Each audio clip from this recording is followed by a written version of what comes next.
Hey, it's Marco here, reporting from Croatia on the Dalmatian coast, on the island of Brač, in the village where many generations of my family made a living fishing, working the land.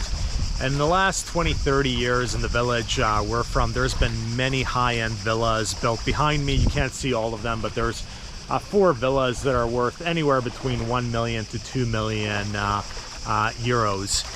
And today I'm going to talk about money laundering. I have quite a bit of experience with money laundering, not because I personally launder money, but because I have over 1,000 transactions and almost $1 billion in sales in British Columbia, which 15 years ago in Canada became a mecca for money laundering and something we called hot Asian money.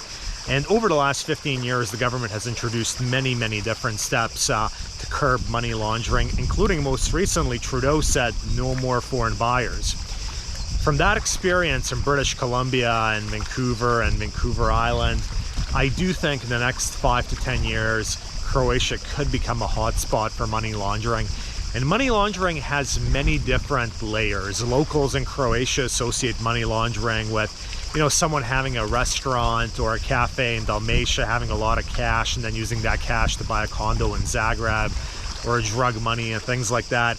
Money laundering, especially when it comes to luxury real estate, can be a lot more sophisticated like that.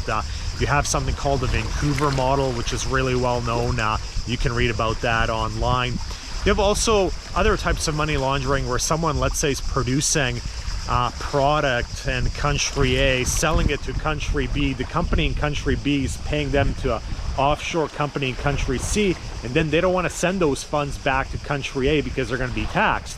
So with those funds, people look to invest in countries like Canada, the UK, Australia, and New Zealand. But the thing is, a lot of those countries have put measures in to curb sophisticated money laundering.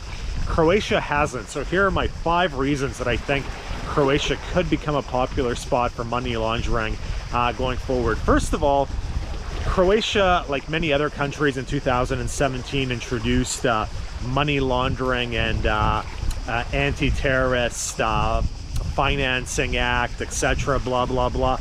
But unlike some other countries, it's not actually really enforced. I've bought multiple properties in Croatia.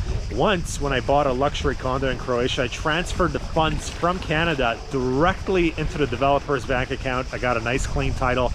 Most recently, I transferred money from Canada into a bank account in Croatia, out of that bank account into the developer's account. No one asked a single question.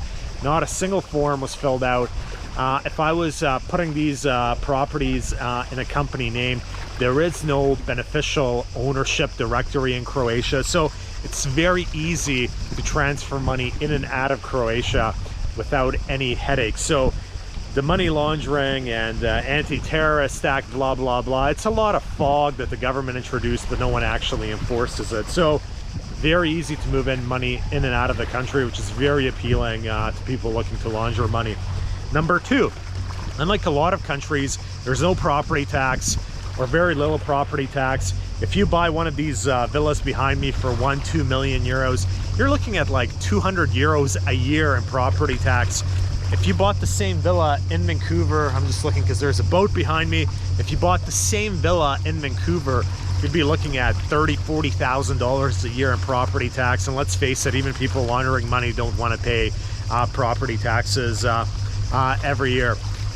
Number 3, the quality of construction here. So I'm in the construction industry in Canada as well, and I know construction here very well. It's top notch. All these villas are concrete built, concrete reinforced, 12 centimeter thick concrete walls, top notch quality. You can buy really high quality real estate in Croatia. You're not buying stick framed crap we build in Canada. Number 4, Croatia is now well connected with the rest of Europe because it's in the EU. Great highways, a lot of connections in terms of flights. Also, Croatia, very high in terms of English speakers in Croatia. So if you need a private doctor, etc., the vast majority of them speak English. I've done a lot of traveling, and not every single country you go to can you rely on the vast majority of the population, especially the professional working population, to speak English. Finally, number 5, Croatia is one of the most beautiful countries in the world. huge coastline, over 1,000 islands, plenty of water, plenty of wind, plenty of sun. I think it's positioned really well long-term as we get a lot of environmental changes due to global warming. The summers are a bit hot, but the other 10 months are perfect. So those are my 5 reasons I think money laundering without government intervention in terms of trying to prevent money laundering and introducing property taxes, it's probably going to be pretty rampant in the next 5 to 10, 15 years in Croatia. That's it, Marco from Croatia.